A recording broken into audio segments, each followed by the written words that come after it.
Hello, I'm Allison Liuzzi.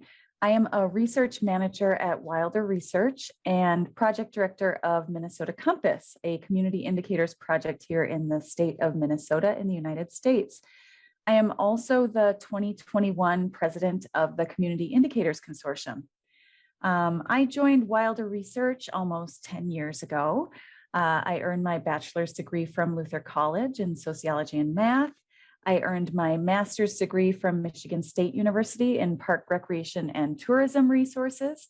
And I completed my doctoral coursework in sociology at the University of New Hampshire. So my background is mostly in sociology with an emphasis on social stratification and quantitative methods. I love working with data and numbers, and I love sort of engaging in analysis.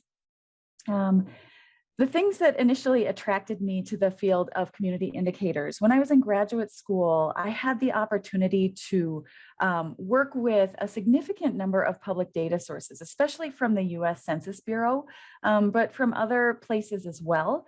I was a graduate research assistant at what used to be called the CIC Institute and is now called the CIC School for Public Policy.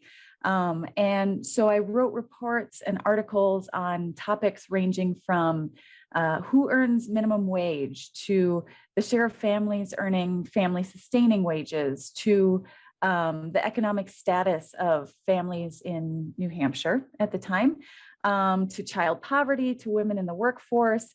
And I really saw the power of using existing data sources to tell stories with data that could provide context to inform policy discussions and really shape narratives around what we know about these important topics.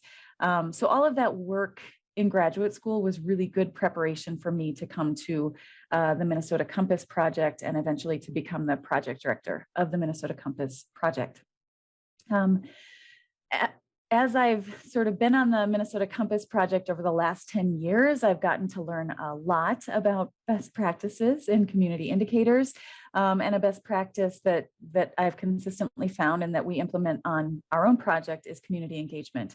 There always has to be a significant level of engagement with the people who you're telling stories about, who the data are speaking about. And so on Minnesota Compass, we have a constant process of engaging with advisors, people who are affected by different issues to make sure that what we're measuring and what we're tracking and the stories that we're telling are relevant, that they make sense to those communities, that data are used as a tool and a resource in communities and not as a weapon, and to make sure that the work that we do in community indicators is always responsive to and reflective of the communities that we serve.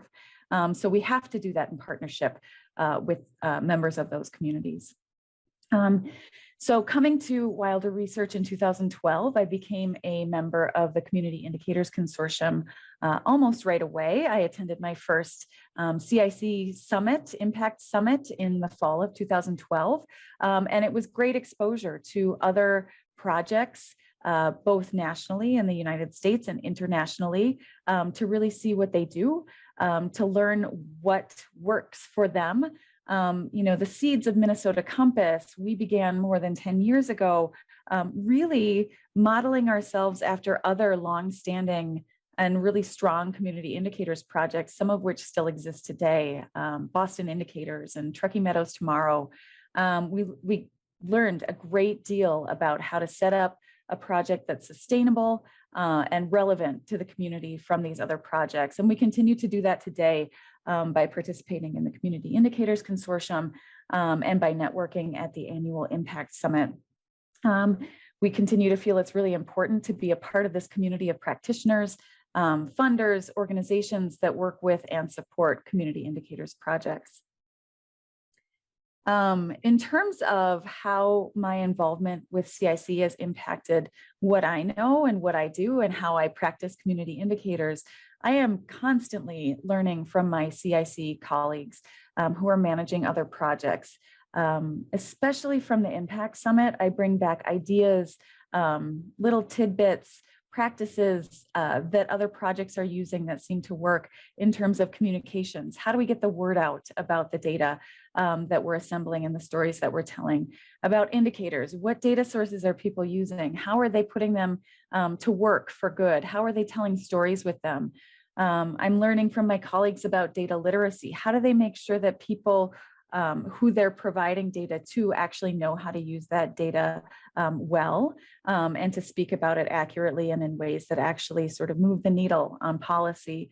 And learning from my colleagues about community engagement. How are they making sure that they are suitably situated within community such that they're producing data and information that reflect those communities? So really, involvement in CIC for me is all about learning from my colleagues and making sure that I can bring back those best practices, those tidbits to make Minnesota Compass as relevant and sustainable as it can be.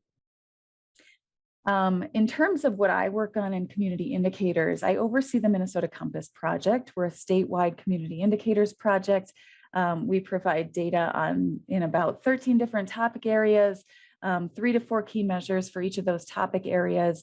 We break data down by demographics and down to more local community spaces, from counties to cities to neighborhoods on our site. And so I provide oversight for that overall project, but I also manage a portfolio of related projects. And 2 of my most recent projects include one on the demographics of leaders in Minnesota, where we looked at who our leaders are in the nonprofit, for-profit, and government sectors. And we're going to continue tracking those leaders' demographics over time to see how things are changing in Minnesota's different sectors. And for quite some time, I've been the project manager of our STEM section of Minnesota Compass. STEM stands for Science, Technology, Engineering, and Math.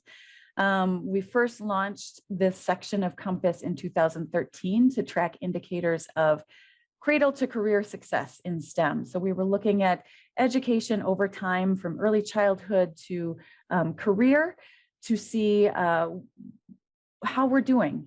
How's our pipeline look for STEM careers? We recently updated that section. We just launched a brand newly revised section a couple of weeks ago, and we're looking at everything differently. The narrative we're constructing is no longer about a pipeline. We're not putting kids in and kind of pushing them out the end into STEM careers, but rather we're looking at where they sit in an ecosystem and how can kids in that ecosystem, how can we best support them to make sure that we're bolstering not only STEM achievement, test scores, employment, things like that, but we're also working together to boost STEM interest, the ways that kids want to engage in STEM. How can we work together to boost STEM identity, the ways that kids feel comfortable in STEM? And so we've recently assembled 15 indicators that are tracking STEM identity, achievement, and interest. And we're shifting the narrative such that it's up to the institutions, the people in the sectors, the adults, to make sure that we're moving the needle on these indicators. So we're really eager to see how this information is used. I know when our section first launched in 2013, it was one of the first opportunities that stakeholders said they had to really come together across sectors, from early childhood to K-12 education to higher education to workforce development to STEM funding, and talk to one another and see how they can best align their efforts. And so we're hoping that this brand new model, this ecosystem model, really contributes to that ongoing conversation and really moving things upward in terms of our STEM identity, interest, and achievement.